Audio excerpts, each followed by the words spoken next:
Hello everyone, welcome back to our channel. आप सभी का स्वागत है। और आज हम देख रहे हैं अयान मुखर्जी का विजन ब्रह्मास्त्र को लेकर, कैसे वो शुरू हुआ और ये सारी चीज़ें।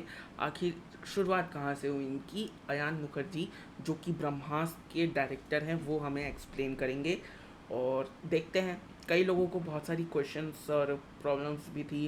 ट्रेलर में कुछ चीज़ें दिखाई गई, तो आई होप कि ये सारी चीज़ें वो सबको क्लियर करते हैं। और इसी के साथ सीधा शुरू करते हैं। और इन सबसे पहले सब्सक्राइब करें क्योंकि सब्सक्राइब करना बहुत ज़रूरी है। Okay, in start.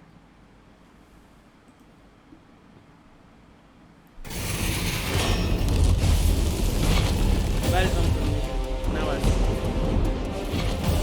World of Vanarastra, हाँ, हनुमान अस्त्र नहीं है, वानर अस्त्र है। नंदी अस्त्र, नंदी अस्त्र, प्रभास्त्र, प्रभा,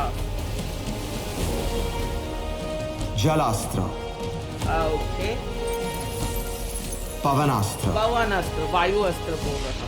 और ब्रह्मास्त्र। लेकिन और भी तो थे। इन पिछले सालों में हमने अस्त्रों की एक अनोखी दुनिया बनाई है, जिसका नाम है अस्त्रवस। एक मिनट, ये तो ब्रह्मास्त्र है। ये वो नागास्त्र होगा क्योंकि धनुष बाण है। ये मौनी राय का, एक मिनट ठीक हो गया। हाँ, ये मौनी राय का वो नागास्त्र, मतलब कोबरास्त्र या एनाकोंडा अस्त्र जो भी होगा। ये तियारा टाइप का लग रहा है जिसमें चांद बने हुए हैं। ये तो समझ में ही नहीं आ रहा। ये गोल सा शायद शील्ड होगा मेरे ख्याल से। और ये हंटर टाइप का लग रहा है ना। ये कड़ा टाइप का लग रहा है। हाँ, ये भी कड़ा लग रहा है। ये वो पैर में पहनने वाला। हाँ, ये जल अस्त्र, ये वायु अस्त्र, पवन अस्त्र, सॉरी। ये तलवार है तो प्रभास्त्र।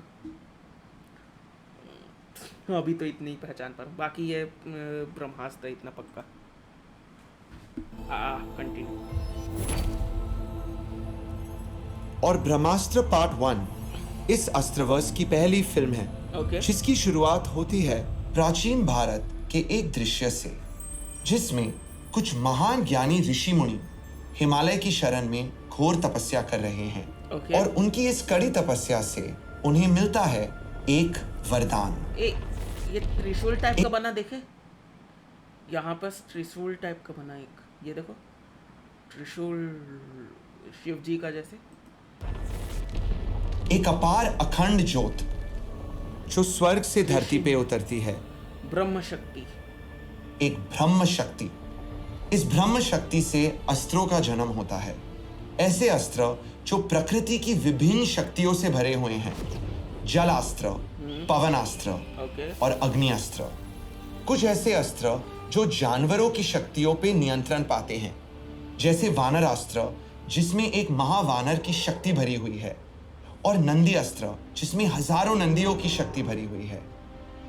लेकिन अंत में जन्म होता है उस महाअस्त्र का जिसमें स्वयं ब्रह्म शक्ति समा जाती है। एक ऐसा सर्वशक्तिशाली अस्त्र जिससे सारे अस्त्रों की शक्ति जुड़ी हुई है, और ऋषि मुनि उसे नाम देते हैं देवी देवताओं के सबसे शक्तिशाली अस्त्र का, ब्रह्मास्त्र। ओके। ऋषि मुनि सारे अस्त्र, ओके, तो ये नाम देते हैं, ना कि ये भगवान ब्रह्मा का बनाया हुआ अस्त्र है जैसे कि हमारे पुराणों में लिखा है।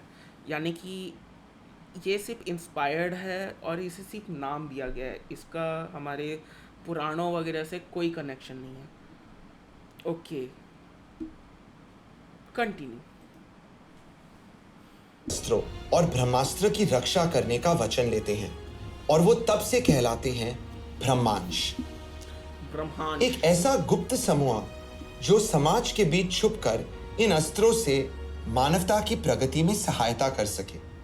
ओके। समय के साथ ब्रह्मांश के सदस्य पीढ़ी दर पीढ़ी इन अस्त्रों को आगे सौंपते गए, और आज भी हमारे बीच ब्रह्मांश मौजूद हैं, और इन अस्त्रों की रक्षा कर रहे हैं।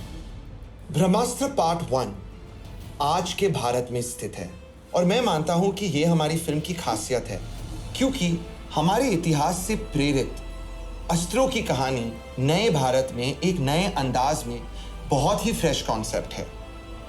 और हमारी इस फिल्म का नायक है एक ऐसा नौजवान जो एक आम जिंदगी जी रहा है, लेकिन वो आम लड़का नहीं है, क्योंकि वो है इस अस्त्रों की दुनिया का सबसे बड़ा चमत्कार, इंसान के रूप में खुद ही एक अस्त्र, अग्नि अस्त्र।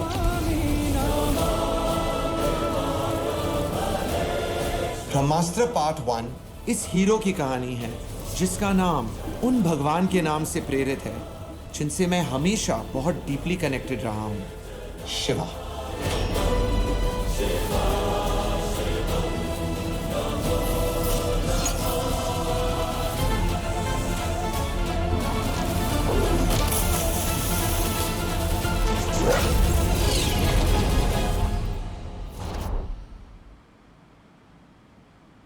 ओके, तो काफ़ी सारी चीज़ें क्लियर हुई कि ये प्रॉपर डिपिक्शन नहीं है, हमारे पुराणों से सारी चीज़ें नहीं ली गई हैं, चीज़ों को बनाया गया है, अपना खुद का एक अलग से